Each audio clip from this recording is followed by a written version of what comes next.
दोस्तों इस वीडियो को जितना ज़्यादा हो सके ज़्यादा से ज़्यादा आप शेयर कीजिएगा, ये हमारा आप सभी से दरख्वास्त है। आज देश की हाल पर सबकी नज़र है, पर ये देश में हो रहे अन्याय के खिलाफ आवाज़ उठाने की हिम्मत लोगों में ख़त्म हो गई है। इसीलिए तो कभी किसी के घर पर बुलडोजर चला दिया जाता है, तो कभी मस्जिद पर, तो कभी मदरसा पर आज अगर कोई इस तरह के हो रहे अन्याय पर आवाज़ उठाए तो उनके बयान गोदी मीडिया और सरकार को भड़काऊ भाषण लगता है। अब देश में हालत ये हो चुका है कि आपके आंखों के सामने आपके घर, मस्जिद, मदरसा पर बुलडोजर चल रहा हो, फिर भी आप कुछ नहीं बोल सकते। अगर आप कुछ बोलेंगे, अपनी हक की बात करेंगे, तो आपको जेल में डाल दिया जाएगा। लेकिन मेरा आप सभी से एक सवाल है, सवाल ये है कि क्या डॉक्टर भीमराव अंबेडकर जी इसी दिन के लिए देश में संविधान बनाए थे? क्या इसी दिन के लिए संविधान काम आएगा कि कोई इंसान अपनी हक की बात करे, कोई इंसान अपनी हक की लड़ाई लड़े तो उनको जेल में डाल दिया जाए, उनकी बात को दबाया जाए? क्या ये लोकतंत्र अब रह गया है? आप हमें ये बताइए कि ये देश में लोकतंत्र चल रहा है या राजतंत्र चल रहा है? क्या ये देश अब सच में लोकतंत्र से चल रहा है या इस देश में अब सिर्फ राजतंत्र चल रहा है, जिसकी हुकूमत उसी के मीडिया, उसी की प्रशासन, उसी की वकील, उसी की जज, उसी की सारे आला दर्जा के ऑफिसर? क्या आपको नहीं लगता कि अब इस देश में हालत ये हो गई है कि लोकतंत्र में रहने के बाद भी मुसलमानों का हाल बद से बदतरीन हो गया है, बदतर हो गया है?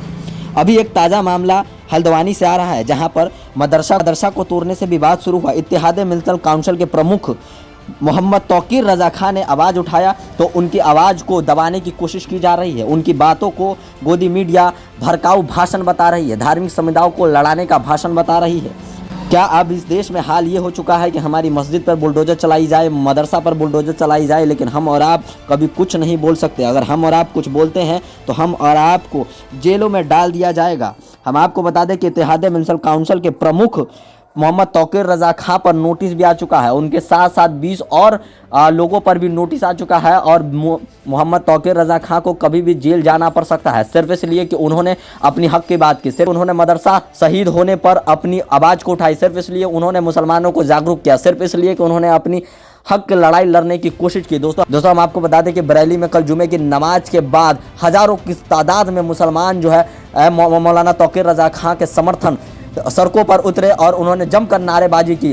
दोस्तों आईएमसी के प्रमुख मोहम्मद तौकीर रज़ा खान ने जेल भरो आंदोलन शुरू कर दिया है। उनका यह कहना है, अगर इस देश में हमारी बात नहीं सुनी जाएगी, इस लोकतंत्र में रहने की बाद भी हमारे बात को दबाया जाएगा, तो हमें इस देश में नहीं रहना है। क्या इसी दिन के लिए डॉक्टर भीमराव अंबेडकर जी ने संविधान बनाया था? इस देश में हमारी बात को दबाई जा रही है। अगर हमें देश से प्यार है इसलिए हम चुप बैठे हैं। हमारी चुप को सरकार कमजोरी ना समझे और इस तरह से अगर हमारी हक से महरूम किया जाएगा, हमारी हक को छीना जाएगा, हमारी बात को दबाया जाएगा, तो हमें इस देश में रहने की ज़रूरत नहीं है। जेल भरो आंदोलन उन्होंने शुरू कर दिया है, सभी जो है जेल जाने के लिए तैयार है। क्या सरकार सच में सभी को अरेस्ट कर लेगी? क्या सरकार सच में सभी को जेल में डाल देगी? दोस्तों देश की हुकूमत एक तरह की समाज को ठेस पहुँचाने की कोशिश कर रही है। बार बार मुसलमानों के मस्जिद और मदरसे पर बुलडोजर चलाया जाता है, कभी किसी के घर पर बुलडोजर चलाया जाता है। दोस्तों इस तरह से हो रहे आप अन्याय के ऊपर क्या कुछ कहना चाहेंगे? कभी मुफ्ती सलमान अजहरी साहब को गिरफ्तार कर लिया जाता है, तो कभी असदुद्दीन अवैसी साहब का बयान सरकार को भड़काऊ भाषण लगता है, कभी मौलाना तौकीर रज़ा खां को नोटिस भेज दिया जाता है। दोस्तों अब इस देश में बोलने को रह गया है तो क्या रह गया है? आप अपनी प्रतिक्रिया इस वीडियो के नीचे कमेंट बॉक्स में देकर जाएंगे। वीडियो देखने के लिए आपका बहुत बहुत शुक्रिया। मैं मिलूंगा आपसे एक और नए वीडियो के साथ, जब तक के लिए जय हिंद।